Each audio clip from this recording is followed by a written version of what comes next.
Após a pré-história aqui da América, surgiram vários grupos indígenas que ocuparam o território brasileiro. É importante estudarmos esses grupos étnicos para termos um pouco mais de noção de cidadania e conhecermos melhor nossa identidade cultural. Os índios brasileiros possuem habitação coletiva, com as casas dispostas em relação a um espaço cerimonial, que pode ser no centro ou não. Além do cacique, que era o chefe da tribo, eles tinham também o pajé, como a figura sacerdotal, que também tinha a função de cuidar da saúde da tribo. A vida cerimonial é a base da cultura de cada grupo, com as festas que reúnem pessoas de outras aldeias, os ritos de passagem dos adolescentes de ambos os sexos, os rituais de cura e outros. Os indígenas eram politeístas, acreditavam em vários deuses. Tinham Yanderu ou Tupã como a principal divindade. O mal era a designação de um espírito maligno chamado Anhanga.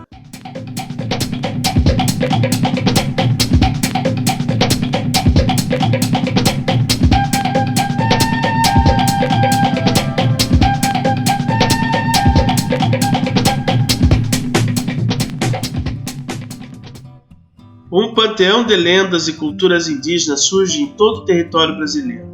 Saci, Caipora, Iara, Curupira são os mais populares. Mas temos outras, como a lenda do Mapinguari. Segundo esta lenda, alguns índios, ao atingirem uma idade mais avançada, evoluiriam e transformariam-se em Mapinguari e passariam a habitar o interior da floresta, passando a viver apenas no seu interior sozinhos. Tribos como o Xocleng, da região de Santa Catarina, por exemplo, acreditavam que deveriam quebrar todos os ossos do guerreiro falecido, senão voltaria à vida na figura de um espírito chamado Unyanit-Og, ser fantástico que se diverte em atirar pedras às cabanas durante a noite, com as quais pode chegar a copular, dando lugar ao nascimento de Unyanit-Hung-Og-Jo, filho ou cria de morto, considerado um ser maldito. Os caigangues, que também são oriundos do sul do Brasil e pertencem ao tronco linguístico Macro-G, acreditam que a origem da dança se deu através dos tamanduás, os cacrequins, que na verdade são pessoas transformadas em animais por experiência e sabedoria, pois seriam um dos habitantes mais antigos do planeta. A lenda da mandioca e do guaraná estão ligados ao que consta onde nasceram essas plantas, em lugares onde haviam sido enterrados determinados índios. A arte faz parte da vida diária e é encontrada nos potes, nas redes, nas esteiras, nos bancos para homens e mulheres e na pintura corporal, sempre presente nos homens. A educação das crianças se faz por todos os habitantes da aldeia. Desde cedo, aprendem a realizar as tarefas necessárias à sobrevivência, tornando-se independentes. Vocês já experimentaram mandioca, milho, guaraná, palmito, pamonha, canjica, não é? Pois é, esses alimentos são típicos da cultura indígena. Os índios produzem jangadas, armadilhas de caça, canoa, tudo com coisas da natureza. A cultura indígena está presente. É só observarmos os nomes das cidades, tem vários com nomes indígenas. Nós aqui do Brasil temos dois troncos linguísticos, o Tupi e o G, o Tapuia. Se observarmos em nossas cidades brasileiras, muitas delas têm origem do Tupi-Guarani. É o mesmo, Barão do Pirapora. O Pirapora significa onde o peixe salta, ou cheio de peixe. Pira significa peixe, como Piracicaba, que é a terra onde os peixes se juntam. Sorocaba, o caba pode significar terra ou lugar. Por isso podemos dizer que Sorocaba significa terra rasgada. Tapiraí, tapira é anta, aí é rio, portanto chamam-se Rio das Antas. Itapuã pode ser chamado pedra erguida, sendo que Ita é pedra. No Tupi, Puã pode ser considerado erguida. Assim como a madeira que deu o nome ao nosso país, o pau-brasil, é chamado de Ibirapitanga, sendo Ibirá pau e pitanga vermelho, pau vermelho. Antigamente também era chamado aqui, os tupinambás, eles chamavam o Brasil de Pindorama, que pode ser traduzido como a terra dos papagaios. Os tupinambás eram a maioria dos indígenas que dominavam a costa leste brasileira. Em 1500, na expedição cabralina, segundo a carta de Pero Vaz e Caminha, indicam os primeiros contatos dos europeus com os índios brasileiros.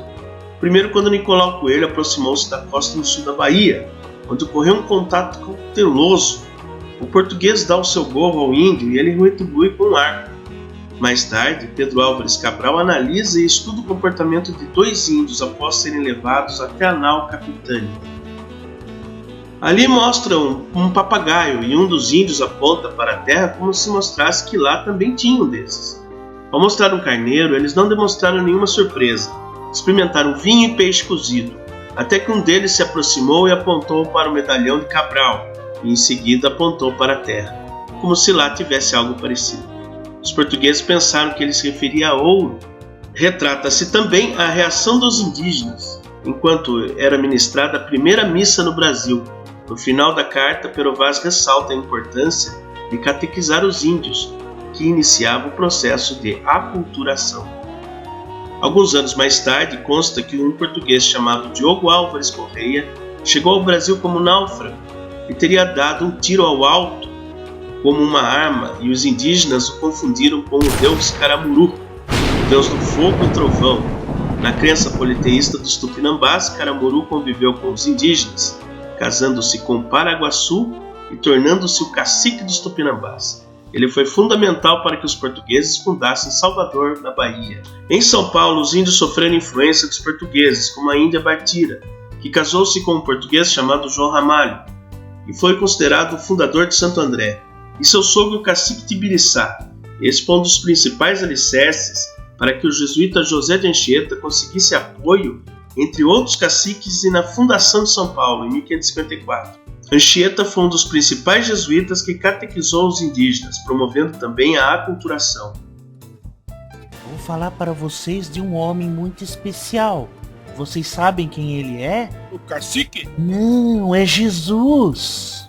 Nesse contexto, houve um conflito chamado Confederação dos Tamoios. Os Tamoios eram indígenas da nação Tupinambá, que dominava o litoral norte de São Paulo, até o Rio de Janeiro. Os índios reuniram-se com o apoio dos franceses para tentar expulsar os portugueses do Brasil. Cunhambebe era o chefe supremo dos Tamoios. Diziam que ele era dotado de grande força física e destemido. Era ele quem liderava todas as aldeias desse território. Cunhambebe era muito grande, ele tinha força descomunal, coragem sem igual e dureza e ferocidade incomuns. Antropófago, gabava-se de ter comido centenas de inimigos. O seu maior prazer era causar terror e seus contrários, Nunca perdoou um português. Eu prefiro passar fome se não tiver um prisioneiro para o meu banquete. Cunhambebe foi o cacique descrito nas aventuras de Hans Staden, um aventureiro mercenário alemão que ficou horrorizado com as práticas de antropofagia dos Tupinambás. Vai um churrasquinho aí?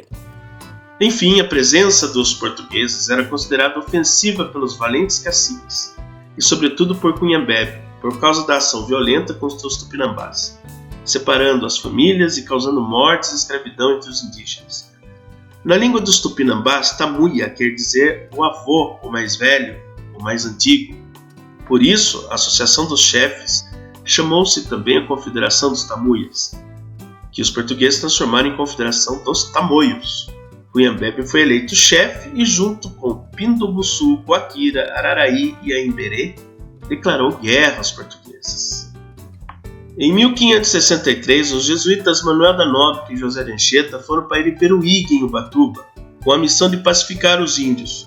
Como os tamoios desconfiaram da palavra dos portugueses, Anchieta tornou-se refém por vários meses. Um dia, porém, eis que apareceu uma canoa com o filho do cacique Pindobuçu, o jovem Paranaguaçu, que tinha ódio dos portugueses. Ao avistar os jesuítas na praia, passou a avançar contra eles pela praia. Os 2 jesuítas saíram em disparada até a cabana de Pindobuçu, onde eles guardavam um pequeno altar. Os jesuítas passaram a rezar de joelhos e no momento em que Paranaguaçu alçou o tacape, algo deu errado. O jovem índio sofreu uma espécie de derrame, o que o impediu de assassinar os padres. Após inúmeras negociações, em 14 de setembro de 1563, a comissão voltou com a notícia do acordo. Os portugueses prometeram que não escravizariam mais os Tupinambás do litoral e esses, por sua vez, não atacariam as vilas e fazendas, Esse momento foi conhecido como a Paz de Iperuíque. O interessante é sobre os Guaranis, grupos indígenas que dominaram o sul do Brasil. Eles eram de origem de tribos chamadas caribés, que eram comuns na região norte, inclusive na floresta amazônica. Eram conhecidos por serem grandes domadores de cavalos. Consta que quando Pinzon atravessou o norte do país em suas embarcações, avistou às margens do rio os índios cavalgando. Ao verem os cabelos compridos, pensaram que fossem guerreiras amazonas, como na mitologia grega. Por isso chamaram o rio de Rio Amazonas, ou Rio das Amazonas. Olha, capitão, são guerreiras amazonas! Nossa, que legal, vamos dar o nome de Rio Amazonas. Enfim, esse grupo de índios caribés saíram da região norte e foram até o sul do Brasil, onde continuaram a doma de cavalos e mulas selvagens, em especial a doma de moares chucros. Os espanhóis dominaram a região dos 7 povos das Missões, a oeste do Rio Grande do Sul, onde passaram a catequizar os guaranis. A questão é que passaram a exigir vestimentas como enormes batinas aos índios, e esse tipo de roupa atrapalhava na lida com os cavalos. Portanto, os índios guaranis passaram a rasgar as tiras e amarrar sobre o corpo, que formava assim até mesmo um tipo de vestimenta que deu origem aos termos de farrapos. No século XVIII, a região estava sob disputa entre a Espanha e Portugal. O Tratado de Madrid, de 1750, havia posto a área à disposição de Portugal, em troca da colônia de Sacramento, no Uruguai. Assim, a saída dos jesuítas espanhóis ali ficou decretada, mas esse tratado gerou conflitos. Nem padres nem índios queriam abandonar suas tradições, nem os portugueses queriam abandonar o sacramento. Houve uma série de confrontos armados que culminaram na Guerra Guaranítica, que deixou um rastro de destruição e sangue que abalou as estruturas do sistema missioneiro. O chefe indígena Sepete Araju, líder das forças missioneiras, tinha sido alferes do exército espanhol. Estava habituado ao convívio com os europeus. Seu nome cristão era José, ele sabia ler e escrever, possuía treinamento militar e exercia grande influência sobre os comandados. Os guaranis foram conseguindo muitas vitórias, mas no final de 1755, a maré da guerra começou a mudar. A 7 de fevereiro, após uma série de derrotas, cerca de 1.500 guaranis foram dizimados na Batalha de Caemboaté. Sepete Araju morreu em combate. A partir desse momento, a história e a lenda se confundem.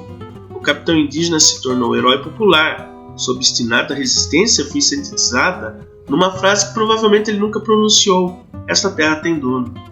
Como o corpo do bravo guerreiro não foi encontrado no campo de batalha, espalhou-se a crença que ele subiria aos céus.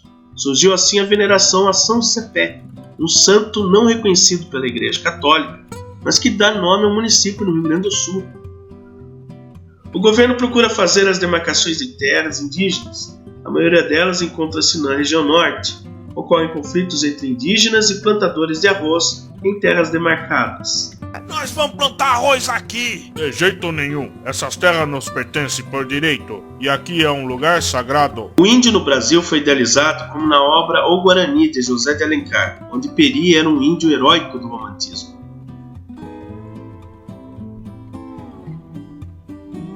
Mas enfim, os portugueses colonizaram os índios, impuseram sua cultura, pegaram suas terras e contribuíram para um verdadeiro genocídio.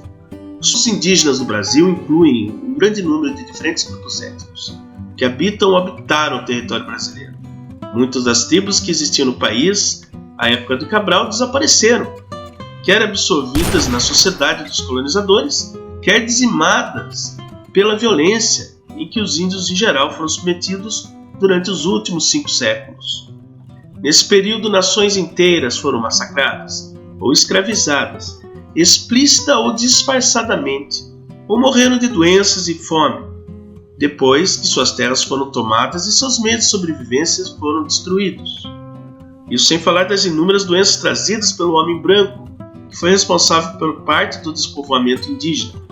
Os poucos que sobraram foram aculturados pela catequese, abandonaram suas crenças e começaram a cultuar a religião que os portugueses queriam, o cristianismo. Tupã vai estranhar seu comportamento, Jaci. Tupã não existe, só Cristo salva. E meu nome agora é Joaquim dos Santos. É bom vocês lembrarem que a cultura indígena é a base cultural brasileira.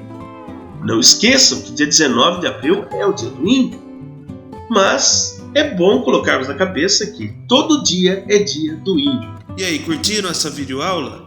Pois então inscreva-se no meu canal, dê o like, compartilhe os vídeos com seus colegas, com seus amigos. Assim eu vou conseguir mais inscritos.